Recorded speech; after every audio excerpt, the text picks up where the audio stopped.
vamos a ver lo que es la biología del sistema muscular. Hay que recordar que el músculo va a derivar principalmente del mesodermo, con excepción de algunos músculos lisos que van a derivar de lo que es el ectodermo. Bueno, tenemos dos tipos de músculo. El músculo esquelético va a derivar del mesodermo paraxal, de los somitas y somitómeras. Recordemos que los somitas se extienden desde la región occipital hasta la región sacra, de una forma del músculo esquelético de estas zonas, mientras que los somitómeras del mesodermo paraxial se van a extender lo que es la región cefálica y va a haber 7. El músculo liso se va a derivar de la hoja esplácnica del mesodermo lateral y del ectodermo. Todo el músculo liso deriva del mesodermo lateral. Lo único que deriva del ectodermo va a ser los músculos del iris, el constrictor dilatador de la pupila, y el músculo liso de la glándula mamaria y de la glándula sudorípara, que van a derivar del ectodermo. En el caso de los músculos del iris van a derivar del ectodermo de la pupila óptica. Y bueno, del músculo cardíaco igual va a derivar del mesodermo esplácnico que rodea al tubo cardíaco endotelial, o es ojo cardíaco primario. Y el músculo liso principalmente que rodea lo que es el intestino primitivo, o sea, la hoja esplácnica del mesodermo lateral que rodea el intestino primitivo. Vamos a empezar con lo que son la diferenciación de los somitas. Tenemos que, como comienza a cerrarse el tubo neural, aparece una proliferación del mesodermo alrededor de una cavidad pequeña. Eso es el desarrollo del somita. Aquí vemos la pared ventral del somita, como las porciones ventrales y dorsolaterales del somita van a perder su capacidad epitelial y van a empezar a proliferar hacia la notocorda. La parte ventral del somita que prolifera hacia la notocorda se conoce como esclerotoma, y lo vimos ayer, que va a formar el esqueleto o el tejido óseo axial. Por otra parte, la porción ventrolateral y dorso medial juntamente se van a ir a la parte de atrás y van a formar el dermomiotoma. Después este dermomiotoma se va a separar en un dermatoma que se va a quedar, recordando que la dermis va a estar formada por el dermatoma y va a quedar justamente por debajo del epitelio del tejido neural. Y el dermomiotoma también se va a diferenciar en esta porción que corresponde entonces al miotoma, que va a dar origen a los músculos esqueléticos, ¿sí? Recordamos que la epidermis está formada por ectodermo, entonces si aquí podemos ver el dermatoma queda justamente por debajo de la epidermis, bueno, desde lo que va a ser la epidermis. Y entonces ya nos queda que el dermomiotoma se separa del dermatoma y miotoma, que es esto, que va a dar origen a los músculos estriados, esqueléticos estriados. Como les había mencionado, los somitas se van a extender desde la región occipital hasta la sacra. Aquí podemos ver los miotomas occipitales, los miotomas cervicales, los miotomas torácicos y aquí los músculos de los arcos faríneos. Los músculos de la cara que llevan de los arcos faríneos, que son viscerales, también van a derivar de los miotomas, ¿sí? Y bueno, recordando un poco, otra evolución más adelante, los somitómeras, que solamente en la región cefálica, van a formar los músculos voluntarios de la cabeza. Aquí tenemos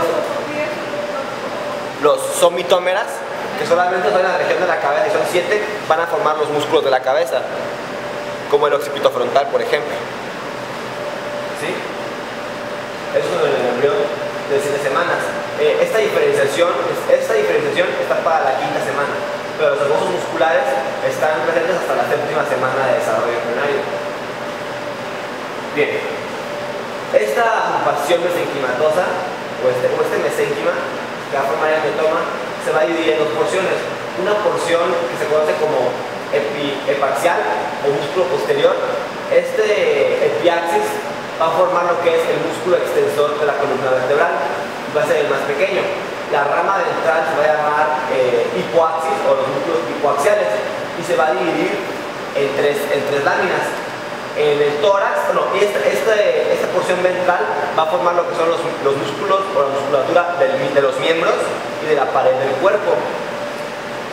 Este esbozo ventral va a tener 3 capas, que en el tórax va a corresponder a lo que son los intercostales externos, intercostales internos y transversos del tórax, mientras que en el abdomen va a ser lo que son los oblicuos externos, oblicuo interno y transverso del abdomen. También va a aparecer una capa longitudinal no se ve en el dibujo, pero también va a aparecer una capa longitudinal todavía más ventral que en el abdomen va a corresponder a lo que es el músculo recto del abdomen. También se van a diferenciar estos músculos del miotoma en dos porciones, las porciones flexoras de la extremidad y las porciones extensoras de las extremidades.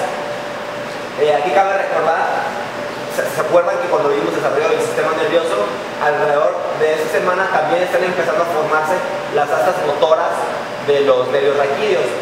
Los nervios se van a, por así decirlo, inmergir en este mesénquima para constituir los segmentos que van a inervar a cada músculo esquelético estriado. Por ejemplo, el músculo radial se va a meter a lo que es el esbozo de los músculos extensores, mientras que el cubital de los flexores. Si se lo dije así, ¿no? O es al revés. Sí. Y bueno, en el caso de los músculos craniofaciales, como les mencionaba, son los somitómeros, que solamente aparecen en la región cefálica. Los somitómeros no se diferencian ni en el esclerotomo ni en el neurotomo, mantienen su naturaleza mesenquimatosa siempre. El primero y segundo somitómero nos van a dar el músculo recto superior, medial y ventral, y van a estar inervados por el motor ocular común. Aquí no puse imágenes porque no había en el libro, entonces pues, tuve que poner una tabla. El tercer somitómero nos va a dar el oblicuo superior, que está inervado por el troclear. El cuarto somitómero por los músculos que cierran la mandíbula, y van a estar inervados por el trigémino, la rama mandibular del trigémino. El quinto somitómero va a dar origen al músculo recto lateral, que está inervado por el motor ocular externo. El sexto somitómero por los que abren la mandíbula y parte del segundo arco faríngeo, que están inervados por el facial. Y el séptimo somitómero va a dar origen al músculo estiofaríngeo, que está inervado por el nervio glosofaríngeo. Ahora, a partir de la región occipital ya comienzan los somitas, y aquí así se diferencian en lo que es el esclerotoma del neurotomo y miotoma. El primero y segundo van a dar los músculos laringos intrínsecos, inervados por el vago, y los somitas del segundo al quinto, los músculos de la lengua, inervados por el hipogloso. Sí queda claro entonces que los músculos estriados, esqueléticos estriados, siempre van a estar formados o diferenciados a partir de esta lámina germinal, que es el mesodermo, el miotoma, que apareció del somita alrededor de la quinta semana. Aquí podemos ver los miotomas, nada más como un ejemplo, porque como les mencioné, conforme se va formando el miotoma, es cuando el asta anterior, la raíz ventral, se mete, por así decirlo, y se fusiona con ese mesénquima para ir formando los miotomas, ¿sí? Y ya construir los segmentos. Aquí se puede ver, ¿sí? Como aquí está, se sale el ganglio, como va saliendo y se replica en una porción dorsal y la raíz central, y se va metiendo y mezclando con el miotoma que se está diferenciando. Bueno, músculo cardíaco, repito, en el Langman no había imágenes, entonces tuve que ponerle letras. No me gusta así, pero no hay de otra. El músculo cardíaco tenemos, y como les había dicho, se va a formar a partir de la hoja esplácnica del mesodermo lateral que rodea el tubo cardíaco endotelial. Tanto el músculo cardíaco como el músculo liso se derivan aparte de la hoja esplácnica del mesodermo o del mesodermo esplácnico, solo que el músculo cardíaco pues del mesodermo esplácnico que rodea el tubo cardíaco endotelial. Ahora, algo que me faltó mencionarles del miotoma es que las células precursoras o mioblastos, en el caso del músculo esquelético estriado, se van a fusionar, y al fusionarse, hablando del esquelético estriado, van a fusionarse y van a formar células musculares alargadas multinucleadas, y en el citoplasma de estos mioblastos van a aparecer lo que son las miofibrillas. A diferencia del músculo cardíaco, los mioblastos nunca se van a fusionar, pero van a aparecer entre estos discos intercalares, que es característico del músculo cardíaco. También derivan de los mioblastos. En el músculo cardíaco, alrededor del tubo cardíaco endotelial, también estos mioblastos van a presentar una diferenciación, y algunos, en vez de dar origen a mioblastos, se van a diferenciar en fascículos de células musculares especializadas, que posteriormente van a diferenciarse en lo que son el sistema de conducción cardíaco o fibras de Purkinje. Y en cuanto al músculo liso, tenemos que el músculo liso de las grandes arterias va a derivar del mesodermo lateral y de la cresta neural. En las arterias coronarias, bueno, en las grandes arterias, principalmente la aorta dorsal. En las arterias coronarias va a derivar de células proepicardiales y de la cresta neural. Esas células proepicardiales también se encuentran alrededor del esbozo del tubo cardíaco endotelial. Y bueno, lo más importante, este músculo liso que también deriva del mesodermo lateral, es esplácnico, rodea toda la pared del intestino primitivo. Esta pared del intestino primitivo va a diferenciarse entonces el mesodermo esplácnico va a diferenciarse del músculo liso de todo el tubo gastrointestinal. Y por último les mencionaba que hay un músculo liso que no deriva del mesodermo, es ectodérmico, es el constrictor y elevador de la pupila, el de la glándula mamaria y glándulas sudoríparas, que son ectodérmicos. El constrictor y elevador de la pupila lo vimos cuando vimos ojo, deriva del ectodermo de la cúpula óptica que se imaginó hacia adentro de la misma. Una aplicación clínica que encontramos en el desarrollo del músculo: puede haber ausencia parcial o total. Generalmente los más comunes son el palmar menor, el serrato anterior y cuadrado lumbar. Todo eso es miotoma, ¿sí? Porque son músculos estriados esqueléticos. Algo que mencioné en el libro es la secuencia de Poland, que se presenta en uno de cada 20.000 nacidos vivos, que es esta, en donde hay ausencia total del pectoral menor y mayor, y lo que causa que el pezón y la areola se pierdan o se extiendan hacia la parte más dorsal lateral, ¿sí? Del pectoral. Se llama secuencia de Poland y hay aproximadamente uno por cada 20.000 nacidos vivos. También tenemos el síndrome de abdomen en suela pasa, que es este. En este síndrome hay agenesia de los músculos del abdomen, los rectos del abdomen, y puede haber hipoplasia del oblicuo externo y oblicuo interno. ¿Por qué? Porque el miotoma no se diferenció correctamente. ¿Se acuerdan que les mencionaba que la rama ventral del miotoma va a dar tres láminas o tres capas? En el tórax debe ser mencionado la intercostal externa, intercostal interna y transversal del tórax. Y en el abdomen se diferenciaba el oblicuo externo, oblicuo interno y transversal del abdomen. Puede que haya hipoplasia en esta diferenciación a nivel del abdomen y ocasiona el síndrome de abdomen en suela pasa, donde se puede ver cómo se ven los órganos, ¿sí? Del tracto gastrointestinal. Se llama síndrome de abdomen en suela pasa. También tenemos las distrofias musculares. Las más comunes son la distrofia muscular de Duchenne y la distrofia de Becker, en que son autosómicas recesivas ligadas al cromosoma X. Y lo que está afectado aquí es la distrofina, que se codifica en estos genes, en el cromosoma X. Y la distrofina participa como una proteína de anclaje del citoesqueleto a la matriz extracelular.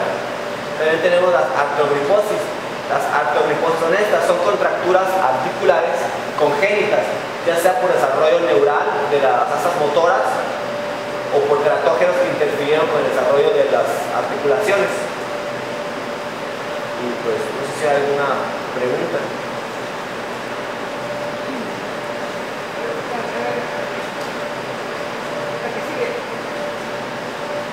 ¿Hacia acá? ¿O hacia atrás? Ahí. ¿Mande? Ajá. Esa.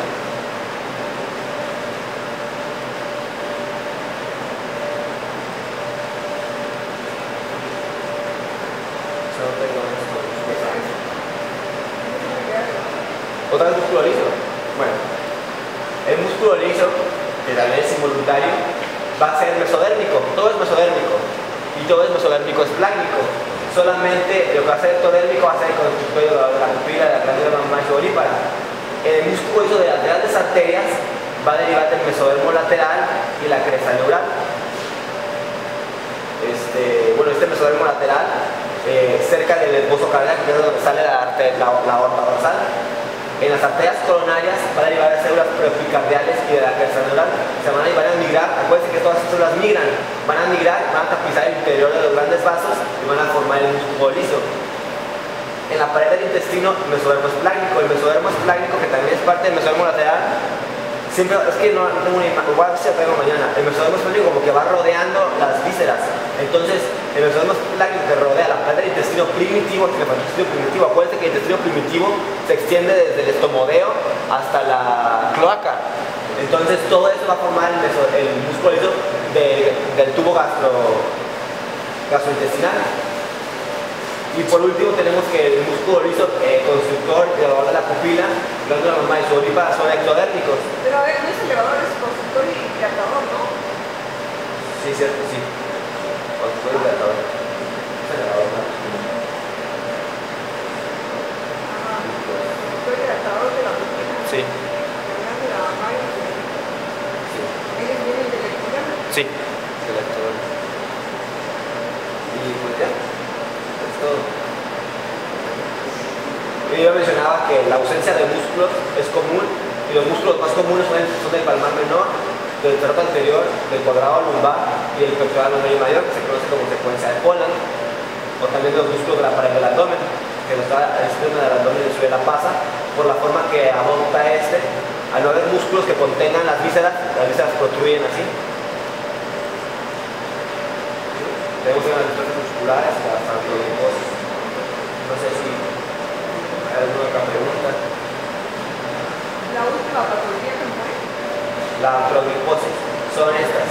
Son contracturas articulares congénitas. Los bebés nacen con contracciones de las articulaciones.